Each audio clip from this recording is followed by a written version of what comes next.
All right, Shalom. First and foremost, as always, I want to give all praises, all honor, and glory to Yahweh, Bahashim, Yahweh Shai, Bahashim, Rakakwadash, giving double honors to the apostles and elders of Great Millstone who rule well, and peace and salutations to the elect. All right, and today's lesson is entitled The Elect Shall Be Preserved from the Second Death. All right, the elect being the Lord's chosen out of the nation of Israel. All right, and the second death being by way of nuclear destruction by the ICBM missiles that's going to destroy America in 1 hour. And the reason why it's called the second death is because the first death was by way of the flood during the time of Noah. And simply what gave me the inspiration to do this lesson, I was watching the Elder Apostle Gabar, as you see on the screen right here, and it says comparison of Noah's time and now, and introspective.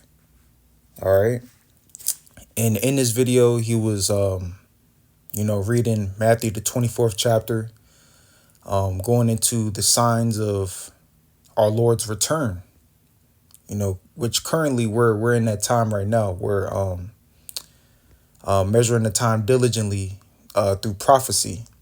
You see uproars of the people. You see earthquakes. I mean, you see many signs that indicate that we're at the end of Esau's age. All right. But anyway, as you see, I watched about like 8 minutes of the video, and a few precepts came to mind as the elder apostle was speaking in this lesson. As I was watching the lesson, I was jotting down notes and stuff like that. But one of the points that he made is that as brothers know, that the main judgment is going to take place in America, which is known as Babylon the Great. All right, and the only ones to make it out of America, out of Babylon the Great, is going to be the elect. And that made me think of, well, I'm gonna bring the precepts out, but going back to the point of why it's called the second death is because the first death was by the way of flood during the time of Noah. Now, let me get this real quick. The Lord made a covenant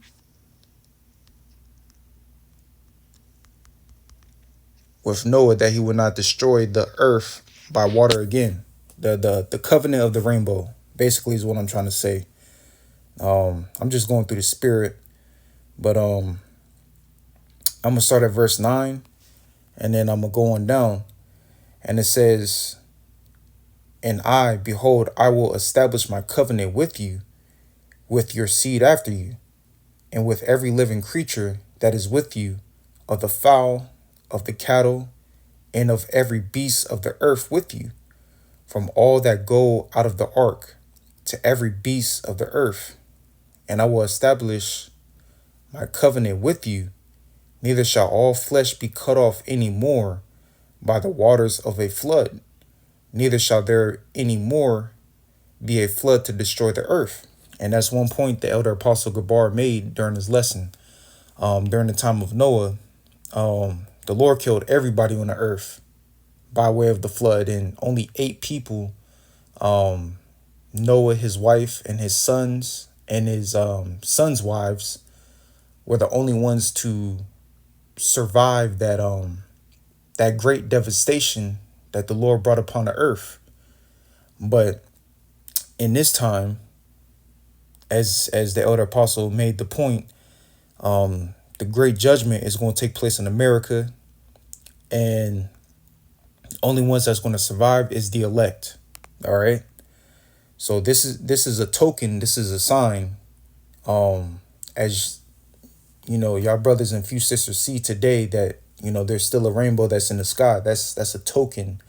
That's a sign that the Lord is not going to destroy the earth by the flood or by water anymore. All right. And it says, and the Lord said, this is the token of the covenant which I made between me and you and every living creature that is with you for perpetual generations. I do set my bow in a cloud, and it shall be for a token of a covenant between me and the earth. And it shall come to pass when I bring a cloud over the earth, that the bow shall be seen in the cloud, and I will remember my covenant, which is between me and you and every living creature of all flesh. And the waters shall no more become a flood to destroy all flesh. This is and the bow shall be in the cloud, and I will look upon it, that I may remember the everlasting covenant between the Lord and every living creature of all flesh that is upon the earth. You pretty much, get the point. The reason I brought that out is because the Lord is not going to destroy the earth by the flood no more. All right. And he made a covenant with Noah at that time. But anyway, I want to get this definition, preserve. All right. And it says right here, to keep safe from harm or injury. All right. Now, word preserve is synonymous with the word salvation. All right. Deliverance. All right. And the elect are going to be the only ones to be preserved from the second death. All right. The nuclear destruction that's going to take place on America. All right. And you see some similar words for that. It says protect, keep, defend, safeguard, secure, shelter, shield. And that made me think of Psalms 91, other precepts like that deal with, the elect being safe in these perilous times to come. Ultimately, when that nuclear destruction happens. All right, so I'm going to bring a few precepts out, and then I'm going to close it. First, I do want to get Revelation 20, verse 14. And then I'm going to go off from there and, close the lesson out. It's a pretty quick lesson. And it says, and death and hell were cast into the lake of fire. This is the second death. All right. Again, this is dealing with the nuclear destruction. All right. The ICBM missiles, the intercontinental ballistic missiles. All right. There's going to be 200 million of them. All right. According to Revelation, the 9th chapter. All right. And it says, and whosoever was not found written in the book of life was cast into the lake of fire. All right. Simply, that just means you're not a part of the elect. All right. The elect are going to be the ones that's found written in the book of life. All right. They were predestined to receive salvation, deliverance. All right. What else, man? All right, this is Revelation 11, verse 12. And they heard a great voice from heaven saying unto them, come up hither. And they ascended up to heaven in a cloud, and their enemies beheld them. All right, that cloud is talking about the chariots, which are the vehicles of salvation. All right, the way that the Lord left in Acts, the 1st chapter, is the same way that he's returning. And when he returns, there's going to be two things that the Lord is going to do. The Lord is going to destroy America. All right, Isaiah, the 66th chapter. All right, the Lord is going to destroy America. And the Lord is going to come to deliver his bride. All right, the elect, his beloved. All right. And it says, in the same hour was there a great earthquake. All right. That great earthquake is the nuclear destruction. You can go ahead and read Second Ezra, the 16th chapter. That's one of my favorite chapters to read. That talks about that great earthquake and many other precepts. And the 10th part of the city fell, which is talking about the 10 FEMA zones, which make up America as a whole. And in the earthquake were slain of men 7,000. And the remnant were affrighted and gave glory to the Lord of heaven. All right, so a complete number of individuals were slain in this nuclear destruction that's going to take place. But as for the remnant, which is another name for the elect, they were scarcely saved. Yeah, let me go ahead and get that real quick. First Peter chapter 4, verse I'll read 17. And it says, for the time is come that judgment must begin at the house of the Lord. And if it first begin at us, what shall be the end of them that obey not the gospel of the Lord? Now here's the point. And if the righteous scarcely be saved, where shall the ungodly and the sinner appear? All right. So the righteous are scarcely going to be saved in this time period that is to come. All right. Let me see, man. Yeah, let me get Isaiah 26 real quick. All right, Isaiah 26, verse 20. It says, come, my people, enter thou into thy chambers. All right. The Lord's chosen people is the nation of Israel. But on this side, the Lord is dealing with the elect. All right. Let me see. This is Second Ezra, chapter 9.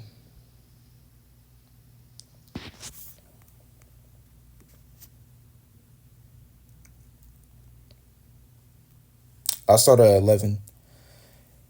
And it says, and they that have loathed my law, while they had yet liberty, and when as yet place of repentance was opened unto them, understood not, but despised it, the same must know it after death by pain. That's talking about 2/3 of our people.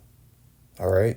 And therefore be thou not curious how the ungodly shall be punished, and when, but inquire how the righteous shall be saved, whose the world is, and for whom the world is created. Then answer I and said, I have said before, and now do I speak, and will speak it also hereafter, that there be many more of them which perish than of them which shall be saved, like as a wave is greater than a drop. All right, and that's the ratio of how many individuals are going to be saved. You think about a wave, you think about a tsunami. A tsunami is huge, but out of that tsunami, you got a drop. You understand? Like, you understand that the picture that's being painted right here, like of how many individuals are going to be saved. That's scary, man. That's scary. So only the elect are going to be saved, man. Anyway, back in Isaiah 26, verse 20, come, my people, dealing with the elect, enter thou into thy chambers. All right, the chariots, okay, and shut thy doors about thee, and hide thyself as it were for a little moment, until the indignation be overpassed. For behold, the Lord cometh out of his place to punish the inhabitants of the earth for their iniquity. The earth also shall disclose her blood, and shall no more cover her slain. All right. Last precept right here. Kind of jump around, but this is Psalms 91, verse 1. He that dwelleth in his secret place of the Most High shall abide under the shadow of the Almighty.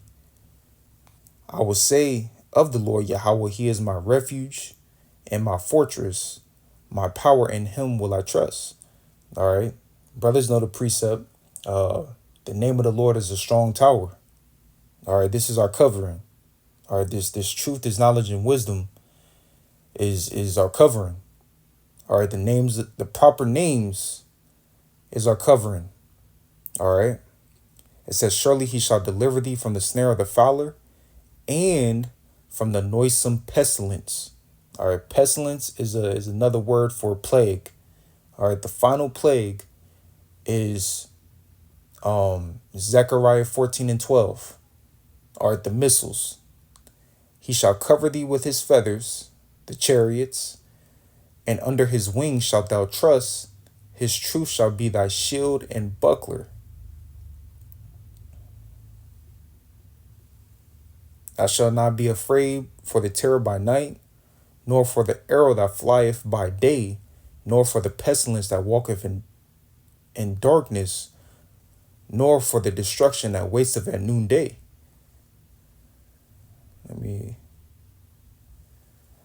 Verse 8, only with thine eyes shalt thou behold and see the reward of the wicked, which that's talking about Esau, Edom, the so-called white man. All right. Because thou hast made the Lord Yahweh, which is my refuge, even the Most High thy habitation.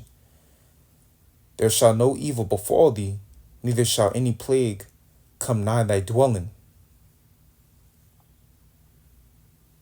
You pretty much, matter of fact, verse 15, he shall call upon me and I will answer him. I will be with him in trouble. I will deliver him and honor him. With long life will I satisfy him and show him my salvation. All right, you pretty much, get the point. The focal point of this lesson, just to keep it simple, the elect will be delivered from the second death. And simply, if you're not part of the elect, you're going to be consumed by the nuclear destruction, man. So I hope your brothers and few sisters were edified through the spirit and power of Yahweh Bahashim Yahushai. All right. And with that, I say shalom.